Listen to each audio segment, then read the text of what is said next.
88 թվական դեկտեմբերի 7 Հայաստանի հողը ցնցվեց։ Ցնցվեց նաև այդ ժամանակ արդեն աշխարհի բոլոր բեմերը նվաճած Շառլ Ազնավուրը։ Թողեց բոլոր գործերն ու շտապեց հայրենիք։ Ճամպրուկը մի ամբողջ ինքնաթիռ էր, սնունդով ու հագուստով բեռնված։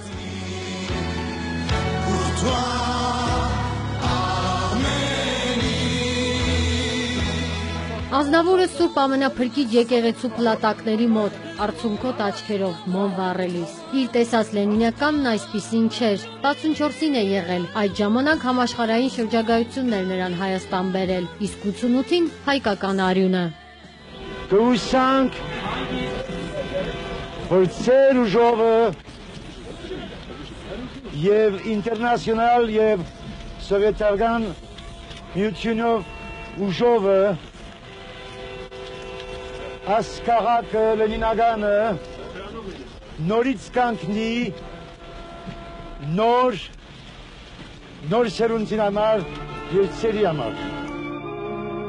Ծնողներին կորցրած փոքրիկներ, զավակներին կորցրած ծնողներ։ Ազնավուրն իրեն անզոր էր զգում ողբերգության առաջ, բայց որոշել էր ձեռքից եկածն անելու է իր ժողովրդի համար։ Ամբողջ աշխարհը պիտի աշխատի սովետական երկրի և աշխարհի աշխատին, որ խրգեն ինչ-որ կողնան խրգեն, շինեն, դուներ, ամեն ինչ։ Ես գտամ երեխաներին օգնել, հատոր համար է, որ իմին ճանապարհս և մանկուկներն են։ Tandis que courbissait un peuple dans son sang, l'Europe découvrait. Դժբախտացած գյումրեցիների դեմքին շպիտ բերեց, փողոցներում մարդիկ նրան ողջունում էին, հույսը փնտրելով այս փոքրամարմին ֆրանսիական առոգանությամբ հայերեն խոսող երգչի աչքերում։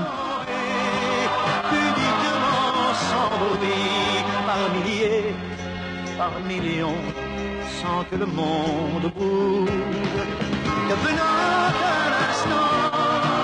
minuscule rouge. Ուզում որ Հայաստանը շուտ շինվի, լավ շինվի և օգնությունը կա արդեն եկած է, բայց ավելի պետք ունենք օգնությունը կա Մոսկվայից և ջրություն դա մեզի, որ օգնությունը հեշտ կա սպյուրքեն մինչև Հայաստան, հասե ուզածես։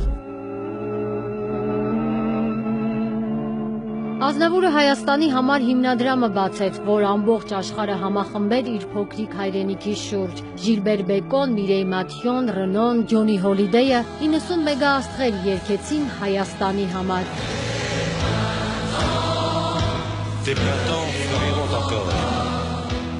Երաժշտությունը կարվարենցինն էր, իսկ խոսքերն ինքն էր գրել ու ինքն էլ սովորեցրել նրանց ինչպես միասին ասել. քո գարունները կբացվեն նորից, քո լավ օրերը ետ կգան նորից, քեզ համար Հայաստան։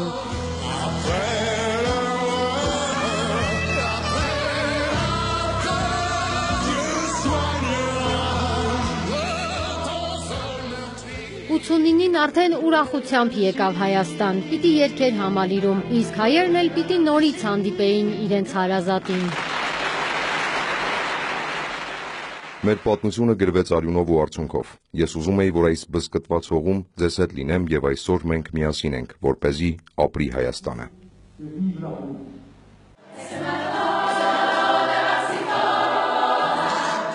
90-ականներից Ազնավուրը դարձավ հայ դատի երգիչը։ Չկար մի հարցազրույց կամ հանդիպում տարբեր երկրների պետական գործիչների հետ, որ չխոսեր իր ծնողների կորսված հայրենիքից։ 1915-ին մոր ընտանիքն ամբողջությամբ էր կոտորվել։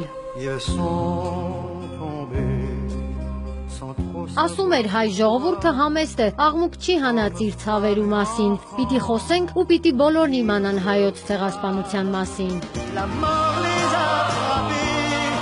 Համերգներին նրանք ընկանը գրեթե միշտ անբաժան էր իր երգացանկից։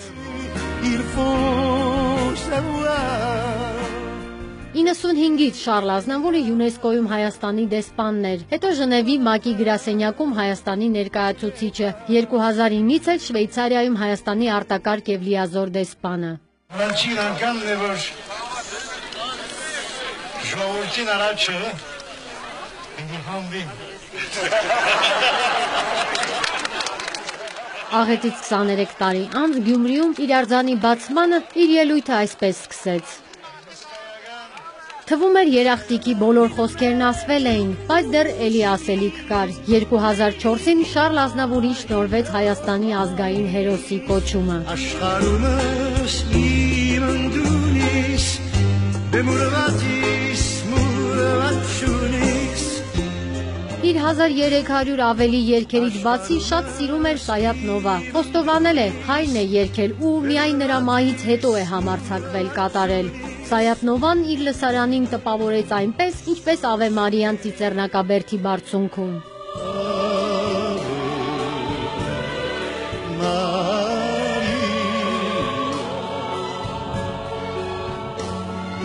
Ceux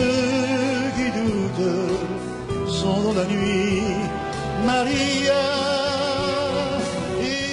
Մեծ շանսոնիեի շնորհիվ միլիոնավոր եվրոպացիներ իմացան աշխարհի քարտեզի վրա Հայաստանի տեղը։ Հայ ժողովրդի ֆրանսիացի զավակը 2017-ին Ազնավուր կենտրոնը բացեց։ Այն կլինի մայստրոյի բոլոր մրցանակների, ոսկե սկավառակների ու նրան հիշեցնող անձնական արխիվի վերջնական հասցեն։ J'ai pris cette décision avec sérénité en voyant les merveilles pour le Ես Արևմտյան Հայաստանից եմ, բայց այս Հայաստանը միշտ իմ սրտում է, եւ որքան մեզ ճնշել են, մեր սրտի մեծությունը դրանից չի նվազել։ Բոլորս մեր ջանքերը պիտի գործադրենք հայրենիքի զարգացման համար, որ հայ երիտասարդն իր երազանքները իրականացնի իր հայրենիքում։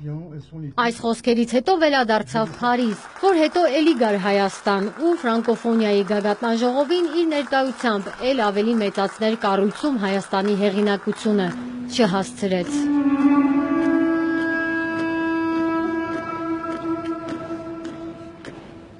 Դարի լեգենդը հայերի ու ֆրանսիացիների բարեկամության խորհրդանիշը դարձավ։ Նրան ճանաչել ու սիրել են Ֆրանսիայի 5-րդ հանրապետության բոլոր ղեկավարները, Շարլ դե Գոլից մինչև ամենաերիտասարդ նախագահ Էմանուել Մակրոնը, որի մահախոսականը աշխարհի հայերին ստիպեց արտասվել։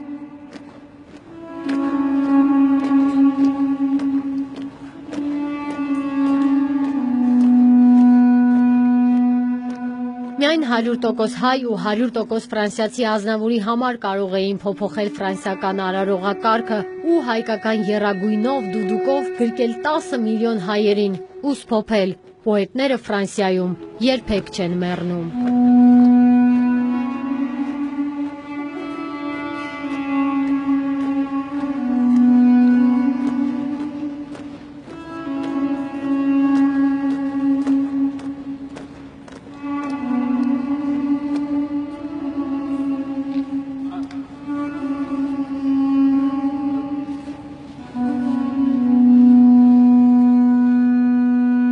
Եվ նրան տարան այդ ափերը հեռու, այնտեղ ուր ամառ է արև, արևի տակ այս կյանքի բեռը գուցե լինի մի քիչ թեթև։ Իրապես պոետները երբեք չեն մահանում։ Merci la France։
Thank you.